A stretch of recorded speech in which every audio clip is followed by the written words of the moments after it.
Breaking news po mga kababayan, hindi po magandang balita.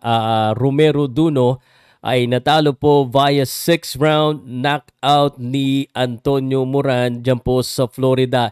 Ito po ay ang comeback fight po ni Romero Duno at bumaksak po siya hindi lang isang beses.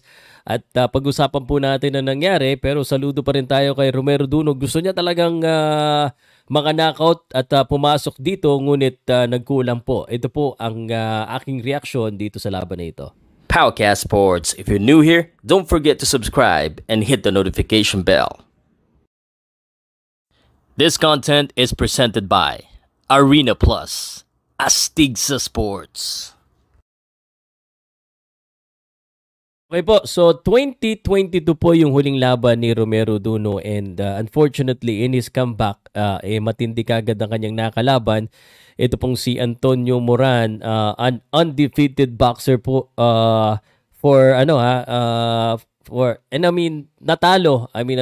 natalo siya sa huling laban niya pero 29-6. At actually maganda talaga itong magaling talaga itong Antonio Moran. 29-6 ang talo pero lamang talaga sa tangkad at si Romero Duno naman, explain ko lang sa inyo kung ano nangyari sa akin nakita. So pakitaan ko lang kayo dito ng isa pong pictures. Si Romero Duno, ngayon ko lang nalaman or kahapon ko nalaman na he's no longer with Sandman kasi 200% boxing gym ang nakita kong nag-rep ang suot-suot niya doon.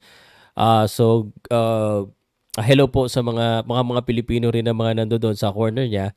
And Romero Duno has the right idea. So pumapasok siya sa kanyang mas matangkad na kalaban. Sinusubukan niya talagang pasukin. Unfortunately, lagi siyang nahuhuli na kumbaga nadidistract siya ng jab. Maganda gumamit ng jab yung kalaban niya. At hindi niya po maabutan kasi nantutukod po yung kalaban eh. So, pag nagtutukod yung kalaban, mas maikli yung kamay niya, hindi niya maabutan eh. There are some instances na nakakatama siya, but it wasn't enough. So, with the accumulation po of the punches, na medyo natablan na rin si Romero Duno kasi medyo matagal po kasi siyang hindi nakalaban. So, again, comeback fight, no? Comeback fight. So, he was down in round number 5.